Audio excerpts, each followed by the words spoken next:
Momen Presiden Prabowo tiba di Brazil hadiri KTT G20. Didukung Jokowi, Ahmad Lutfi keliling pasar Solo bareng artis ibu kota. Seorang lansia tewas dalam kebakaran rumah di Koja. Selamat pagi pemirsa setia Berita Nasional TV, program Berita Nasional Pagi kembali menyapa Anda. Pagi ini kami akan sajikan berita-berita terpanas dan terupdate dari seluruh Nusantara. Mulai dari perkembangan politik, ekonomi, hingga isu sosial yang sedang hangat diperbincangkan. Bersama saya Ajeng Tiara. Presiden Republik Indonesia Prabowo Subianto tiba di Rio de Janeiro, Brazil pada Sabtu 16 November 2024 untuk menghadiri KTT G20. Kedatangannya disambut oleh pasukan jajar kehormatan dan sejumlah pejabat diplomatik setempat. Presiden Republik Indonesia Prabowo Subianto tiba di Rio de Janeiro, Brazil pada Sabtu malam waktu setempat. Disambut oleh pasukan jajar kehormatan, kedatangan Prabowo turut dihadiri Dubes Brazil untuk RI Jorge Monteiro Prata, Dubes RI untuk Brazil Edi Yusuf, dan Atase Pertahanan KBRI Brasilia Kolonel Infanteri Rizal Ashwam Amanda. Kehadiran Presiden Prabowo di Brazil ini merupakan bagian dari rangkaian kunjungan internasionalnya untuk menghadiri konferensi tingkat tinggi G20 setelah sebelumnya mengunjungi China, Amerika Serikat, dan Peru. Selain itu, Presiden Prabowo juga akan melakukan pertemuan bilateral dengan sejumlah pemimpin negara sahabat di sela-sela agenda kunjungannya. Wakil Presiden Gibran Rakabuming Raka mengunjungi Pasar Rakyat Buta Salewangang Maros atau BSM di Sulawesi Selatan, Kamis 14 November 2024. Dalam kunjungannya, Wapres mengapresiasi penerapan konsep pasar tradisional modern yang dinilai mampu meningkatkan kesejahteraan pedagang dan petani lokal. Mengawali kunjungan kerjanya di Sulawesi Selatan, Wakil Presiden Gibran Rakabuming Raka menyempatkan diri meninjau Pasar Rakyat Buta Salewangang Maros. Didampingi PJ Gubernur Sulsel dan PLT Bupati Maros, Wapres berkeliling melihat aktivitas perdagangan di pasar yang mengusung konsep tradisional modern ini. Pasar yang mulai beroperasi sejak 2017 ini memadukan unsur tradisional dengan fasilitas modern. Dengan 80 ruko, 701 kios, dan 560 lapak pedagang, BSM tidak hanya menata layout dengan rapi, tapi juga telah mengadopsi sistem pembayaran non-tunai. Bahkan Wapres turut berbelanja langsung beberapa komoditas seperti cabai merah, bawang merah, dan jagung dari pedagang setempat. Gibran menilai konsep pasar seperti ini sangat mendukung arahan Presiden Prabowo Subianto dalam penguatan ekonomi kerakyatan. Ia berharap model serupa bisa diterapkan di berbagai daerah, khususnya di luar Pulau Jawa, untuk meningkatkan kesejahteraan pedagang dan memberikan pengalaman berbelanja yang lebih baik bagi masyarakat. Kedatangan Presiden Prabowo Subianto di Brazil dalam rangka KTT G20 disambut hangat oleh puluhan WNI yang tinggal di sana. Mereka mengaku bangga bisa bertemu langsung dan bahkan berjabat tangan dengan Presiden Indonesia. Puluhan warga negara Indonesia di Brazil menyambut hangat kedatangan Presiden Prabowo Subianto di Rio de Janeiro. Kehadiran Prabowo yang tiba Sabtu malam waktu setempat menjadi momen berharga bagi para WNI. Mereka menyiapkan bunga dan rela menunggu hingga berjam-jam demi bertemu langsung dengan Presiden. Seorang warga asal Jawa Tengah, Taruno Stianto, mengaku bangga bisa menyaksikan langsung Presiden Prabowo menghadiri KTT G20 mewakili Indonesia. Dukungan serupa juga diungkapkan Mulki, seorang WNI asal Bogor yang sudah mengidolakan Prabowo sejak 2014. Tidak ketinggalan dua ibu asal Indonesia, Vina dan Puji, berbagi kebahagiaan mereka usai berjabat tangan dengan Prabowo. Mereka berharap kehadiran Prabowo membawa dampak positif dan kemajuan untuk Indonesia, baik di kancah nasional maupun internasional. Kami bangga untuk bisa menyambut kedatangan Pak Prabowo sebagai presiden baru ya dari Indonesia. Saya kira dia bisa mewakili negara Indonesia di dalam juga pendukung beliau kebetulan dari 2014 dan mudah-mudahan pada KTT G20 ini beliau bisa membuat Indonesia berkontribusi lebih untuk menyelesaikan masalah Jujur pertama kali ketemu presiden ya, senang banget dan kesempatan yang luar biasa banget bisa ketemu langsung dan jabat tangan langsung sama Pak Prabowo. Kesannya senang, benar seperti kata Vina bilang, pertama kali bertemu dengan seorang presiden yang istilahnya akan membawa negara lebih maju ke depan. Jadi selamat datang di Rio de Janeiro. Mudah-mudahan bisa ke depannya lebih membawa hal-hal yang lebih positif untuk negara Indonesia. Presiden Prabowo Subianto hadir dalam APEC Economic Gala Dinner 2024 di Lima, Peru. Dalam acara tersebut, beliau terlihat akrab berbincang dengan berbagai pemimpin dunia, mempererat hubungan diplomatik antar negara. Presiden Republik Indonesia Prabowo Subianto hadir dalam APEC Economic Gala Dinner 2024 yang digelar di Istana Kepresidenan Peru, Palacio de Gobierno, Lima, Peru. Pada 16 November 2024, Prabowo tiba tepat pada pukul 19.00 waktu setempat, menyusul undangan mengenakan setelan jas biru tua dan peci hitam. Dalam acara tersebut, Prabowo terlihat akrab berbincang dengan berbagai pemimpin dunia. Salah satunya ia berbincang santai sambil bergandengan tangan dengan Presiden Amerika Serikat Joe Biden dan Perdana Menteri Kanada Justin Trudeau. Tidak hanya itu, momen keakraban juga terjadi saat Prabowo berpose dengan Presiden Cina Xi Jinping yang menyerahkan keharmonisan diplomatik ketika bergandengan tangan dan bercengkrama. Prabowo juga terlihat bergandengan tangan dengan sejumlah pemimpin Asia Tenggara, di antaranya Perdana Menteri Singapura Lawrence Wong, Perdana Menteri Malaysia Anwar Ibrahim, Presiden Vietnam Leong Chuong, dan Perdana Menteri Thailand Paetong Tarin Shinawatra. Pose ini menunjukkan kekompakan antar negara Asia Tenggara. Usai mengikuti gala dinner, paginya Prabowo mengikuti retret KTT APEC. Saat foto bersama terlihat momen Sekretaris Kabinet Mayor Teddy sigap membetulkan syal Presiden Prabowo. Presiden Prabowo Subianto mengikuti serangkaian pertemuan bilateral dengan pemimpin negara lain di KTT APEC 2024 yang berlangsung di Lima, Peru. Usai acara, Prabowo tekankan hubungan perdagangan terbuka dan juga adil untuk meningkatkan investasi serta kerjasama baru. Presiden Prabowo menegaskan pentingnya APEC sebagai platform strategis untuk mempererat hubungan antar negara di kawasan Asia Pasifik. Dalam pernyataannya, Presiden menyebutkan APEC sebagai kesempatan untuk membangun jaringan antara para pemimpin di Pasifik. Prabowo juga menekankan pentingnya menjaga perdagangan yang terbuka dan adil untuk mendukung kerjasama regional. Dalam pernyataannya, Presiden Prabowo mengungkapkan optimismenya terhadap forum ini. Presiden juga menyampaikan bahwa Indonesia akan terus mendukung perdagangan yang teratur, terbuka, dan adil bagi semua pihak. Di KTT APEC 2024 yang berlangsung di Lima, Peru, Presiden Prabowo melakukan serangkaian pertemuan bilateral dengan pemimpin negara lain. Pertemuan ini digelar untuk membahas langkah-langkah strategis dalam memperkuat hubungan dagang, meningkatkan investasi, dan menjajaki kerjasama baru yang saling menguntungkan. Komitmen Indonesia untuk memastikan kesetaraan dalam perdagangan global kembali ditegaskan dalam forum ini. APEC 2024 menjadi momentum penting bagi Indonesia untuk memperjuangkan perdagangan inklusif yang diharapkan dapat memberikan manfaat tidak hanya bagi negara besar, tetapi juga ekonomi kecil dan berkembang di kawasan Asia Pasifik. Kita meneruskan suatu jaringan network antara pemimpin-pemimpin di Pasifik.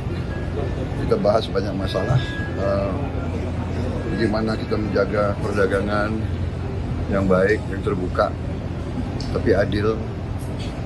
Ya, saya kira itu kesempatan yang baik. Terima kasih ya. Terima kasih Bapak. Informasi berita lainnya akan kami sajikan usai jeda berikut ini. Tetaplah bersama kami di Berita Nasional Pagi.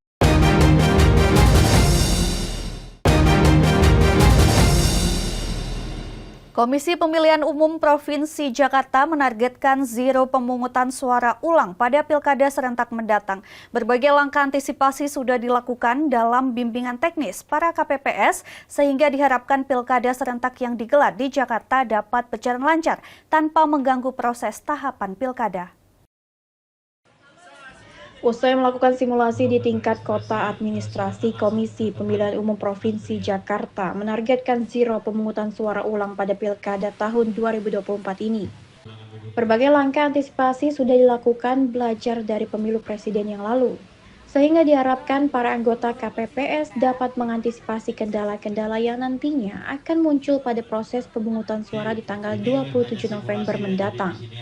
Ketua Divisi Teknis KPU DKI Jakarta Dodi Wijaya mengatakan pihaknya sudah melakukan beberapa persiapan guna mencapai zero pemungutan suara itu. Salah satunya menempatkan para anggota KPPS yang sudah berpengalaman pada pemilu presiden sebelumnya.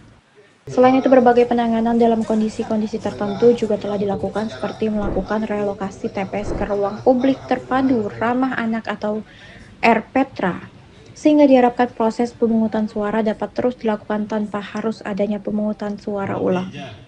Ya, itu salah satu target kami ya. Kami punya target zero untuk pemungutan suara ulang. Kenapa ini penting? Supaya pelaksanaan dari pilkada ini bisa berjalan dengan lancar.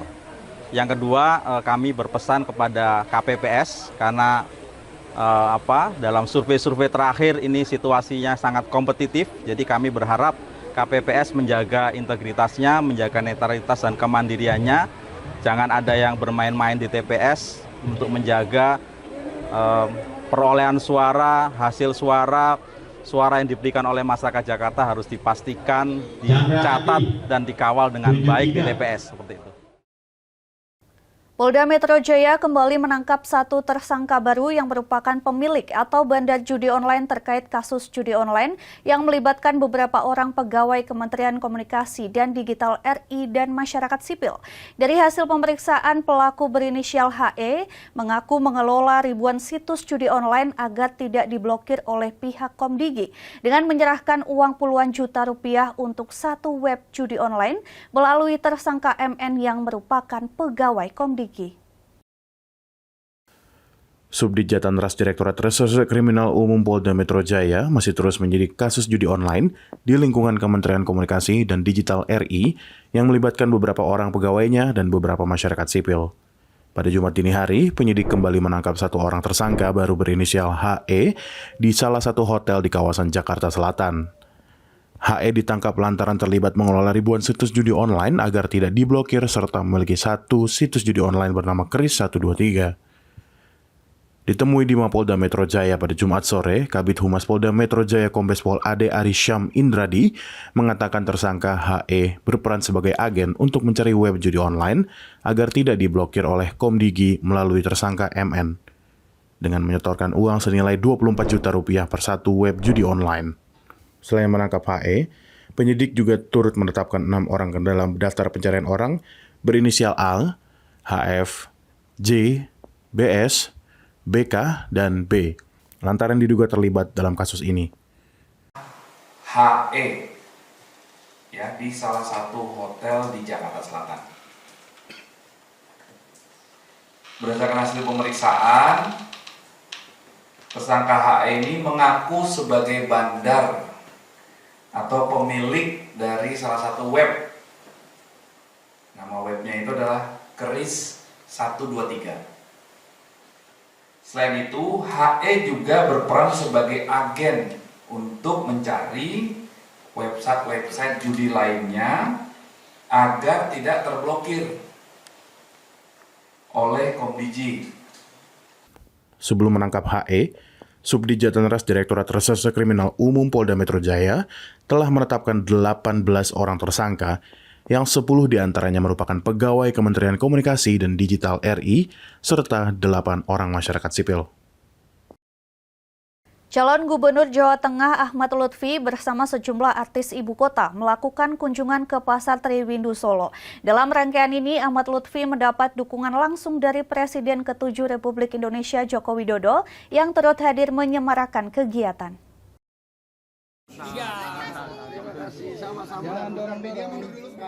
Dengan mengenakan kemeja biru tua, Ahmad Lutfi menyambut kedatangan artis-artis ternama seperti Raffi Ahmad, Gading Martin, Celine Evangelista, Ria Ricis, dan Inara Rusli.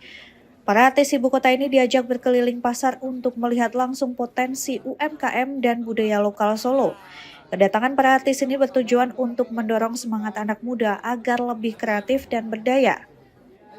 Ahmad Lutfi juga mengajak anak muda untuk mengeksplorasi kekayaan budaya, khususnya yang mendukung sektor UMKM dan industri kreatif. Dalam kesempatan ini, Raffi Ahmad menekankan pentingnya menjaga dan mempromosikan tempat-tempat seperti Pasar Triwindu kepada generasi muda. Jadi memang kalau Jawa Tengah tuh seneng banget aku tuh ke Jawa Tengah, terutama juga anak-anak mudanya. Kalau aku kan sekarang karena kebetulan juga sedang membina generasi muda, jadi kadang di tempat-tempat seperti ini kita perlu kasih tahu juga ke anak-anak muda supaya tempat-tempat seperti ini kan kita tetap jaga. Kedatangan teman-teman kita ini nanti akan mengembang anak-anak muda kita untuk lebih berkreatif, terutama UMKM maupun dan sebagainya. Selamat terus, terima kasih. Setelah berkeliling pasar, rombongan artis bersama Lutfi menuju Soto Triwindu Solo untuk menikmati sarapan. Presiden ke-7 Republik Indonesia Joko Widodo tiba di lokasi mengenakan kemeja putih dan celana hitam. Kehadiran Jokowi menjadi perhatian terutama karena ia menyempatkan diri bertemu langsung dengan pasangan Ahmad Lutfi Taj Yassin dan para artis yang hadir. Pertemuan Jokowi dengan pasangan calon Ahmad Lutfi Taj Yassin dan para artis ibu kota tersebut berlangsung hangat. Kegiatan ini menunjukkan dukungan nyata untuk mendorong semangat kreativitas anak muda di Jawa Tengah, sekaligus memperkenalkan kekayaan budaya lokal seperti Pasar Triwindu sebagai ikon wisata dan ekonomi daerah. Rangkaian kegiatan ini tidak hanya memperkuat kampanye Ahmad Lutfi Taj Yassin menjelang Pilkada Jawa Tengah, tetapi juga menggarisbawahi komitmen mereka untuk memberdayakan generasi muda dan UMKM sebagai pilar utama pembangunan daerah. Dari Solo, Jawa Tengah, Raditya Hirmansyah, Berita Nasional TV. Komisi Pemilihan Umum Provinsi DKI Jakarta menggelar simulasi pemungutan suara di tingkat kota administrasi yang bertempat di halaman SMPN 250 Jakarta Selatan Sabtu pagi. Berbagai simulasi dilakukan pada pemungutan suara kali ini seperti simulasi keadaan tindak kondusif, keributan hingga sirekap.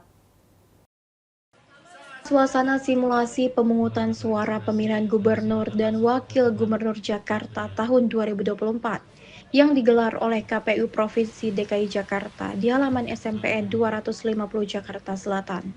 Ketua Divisi Teknis KPU DKI Jakarta Dodi Wijaya menyampaikan, simulasi ini dilakukan mulai dari tingkat provinsi, kota administrasi hingga kecamatan. Sebagai sinyal bahwa KPU DKI Jakarta siap menyelenggarakan Pilkada serentak tahun 2024. Selain sudah melantik 210.000 KPPS dan melakukan bimbingan teknis, simulasi kali ini juga mensimulasikan berbagai macam kondisi seperti data yang keliru, keributan, hingga penggunaan aplikasi Sirekap. Ya, hari ini KPU DKI Jakarta menggelar simulasi secara bersamaan. Hari ini di Jakarta Selatan, besok di Jakarta Pusat, kemudian hari Rabu di Jakarta Barat dan di Jakarta Timur. Pertama, ini mengirimkan pesan bahwa KPU DKI Jakarta siap untuk melaksanakan Pilkada pemilihan gubernur dan wakil gubernur DKI Jakarta pada 27 November yang akan datang. Kami sudah melakukan pelantikan pada 210.000 KPPS, sudah melakukan bimbingan teknis pada 4 orang anggota KPPS pada tiap TPS, dan sudah melakukan simulasi beberapa kali dan sudah membuat beberapa persiapan-persiapan. Tentu saja kami berharap ini bisa berjalan dengan lancar dengan dukungan dari semua pihak. Seorang kader Partai Golkar melapor ke Polda Metro Jaya terkait dugaan berita bohong atau hoaks, yaitu pernyataan salah satu pengacara yang menyebut Pengadilan Tata Usaha Negara membatalkan SK Kemenkumham RI soal ADART Partai Golkar di pemberitaan media online. Didampingi beberapa orang rekannya, seorang kader Partai Golkar asal Indonesia Timur bernama Adrianus Gial keluar dari gedung SPKT Mapolda Metro Jaya pada Jumat sore. Kedatangannya ke Mapolda Metro Jaya ini untuk melaporkan seorang oknum pengacara yang identitasnya masih dalam penyelidikan lantaran memberikan statement yang menyebut bahwa Pengadilan Tata Usaha Negara atau PTUN membatalkan SK Kemenkumham RI soal ADART Partai Golkar. Ditemui di lokasi pada Jumat sore, Adrianus Gial mengatakan dalam laporan polisi ini, selain membawa beberapa orang saksi, dirinya juga membawa sejumlah barang bukti untuk diserahkan kepada pihak kepolisian. Adrianus menegaskan bahwa dalam laporan polisi yang dilayangkan ini, dirinya hanya melaporkan oknum pengacara yang memberikan pernyataan tersebut, bukan media yang memuat pemberitaan yang dinilai bohong itu. Nanti kita bisa melihat nanti dalam proses penyelidikan perannya mereka itu seperti apa. Itu apakah secara bersama-sama, apakah dia profesional sebagai wartawan, atau ada kelalaian. Tapi itu nanti kan yang menilai itu kan kepolisian itu. Mereka berharap agar laporan polisi ini diproses oleh pihak kepolisian karena partai berlambang pohon beringin tersebut merasa dirugikan. Informasi berita lainnya akan kami sajikan usai jeda berikut ini. Tetaplah bersama kami di Berita Nasional Pagi.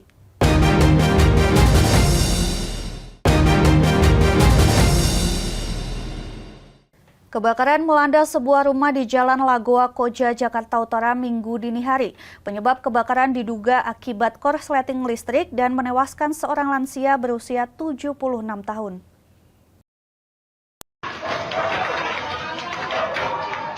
Sebuah kebakaran terjadi di sebuah rumah kontrakan di Jalan Lagoa Koja, Jakarta Utara Minggu dini hari. Insiden tersebut menewaskan seorang lansia berusia 76 tahun berinisial AH yang ditemukan dalam kondisi meninggal dunia di kamar mandi rumahnya. Berdasarkan keterangan Dinas Penanggulangan Kebakaran dan Penyelamatan DKI Jakarta, korban dalam kondisi sakit dan tidak dapat berjalan sehingga terjebak di dalam rumah. Sebanyak 1 unit mobil pemadam dikerahkan untuk mengatasi kebakaran ini. Api berhasil dipadamkan sekitar pukul 1:16 waktu Indonesia Barat. Penyebab kebakaran diduga akibat korsleting listrik. Hingga kini pihak berwenang masih menyelidiki insiden tersebut untuk memastikan penyebab pasti kejadian. Lantai di halaman Masjid JCT Medan Johor, Pangkalan Mansur, Sumatera Utara, ambruk saat sholat Jumat berlangsung. Akibat dari kejadian tersebut, 5 jamaah terluka.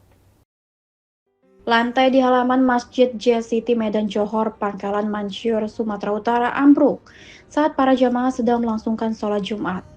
Lantai itu ambruk tepat para jamaah sedang memasuki rakaat kedua. Akibat peristiwa itu, sejumlah jamaah mengalami luka-luka atas kejadian tersebut. Video itu menjadi viral di sosial media. Seorang pria bersenjata pisau menyandera 4 karyawan di sebuah restoran pizza di pinggiran Paris. Seluruh sandera berhasil diselamatkan setelah intervensi polisi.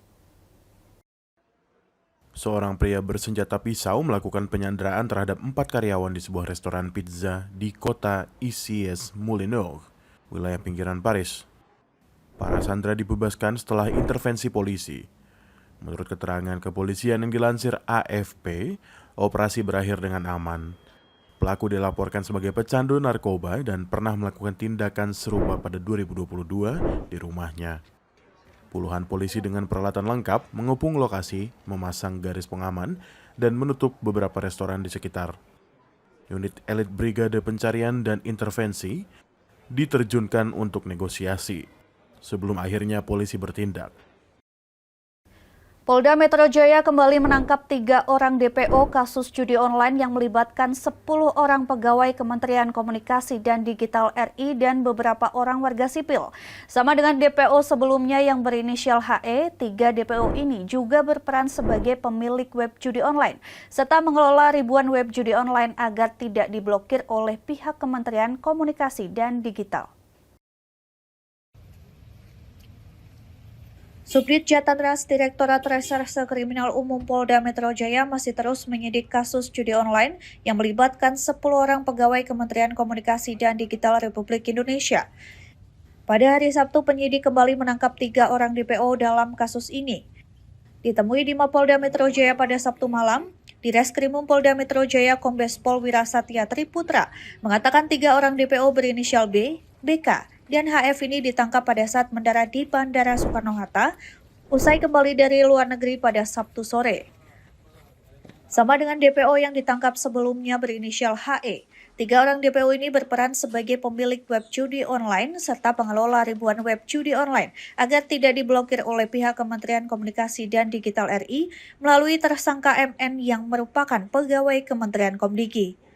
Selain menangkap pelaku, penyidik juga turut menyita beberapa barang bukti diantaranya 3 buah handphone, 3 buah kartu ATM, serta uang tunai senilai 600 juta rupiah yang terdiri dari mata uang rupiah dan mata uang asing. Dengan demikian, total tersangka yang sudah diamankan oleh Polda Metro Jaya terkait dengan kasus judi online yang ditangani adalah sebanyak 22 orang. Hingga saat ini Polda Metro Jaya telah menangkap 22 orang tersangka yang mana 10 diantaranya merupakan pegawai Kementerian Komunikasi dan Digital, serta 13 orang masyarakat sipil. Dan hingga saat ini penyidik masih memburu 3 DPO lainnya berinisial A, C, dan BS. Pemirsa, informasi tadi sekaligus mengakhiri jumpa kita. Demikian Berita Nasional Pagi telah menemani Anda. Saya Ajeng Tiara beserta kru yang bertugas pamit undur diri. Selamat pagi dan selamat beraktivitas.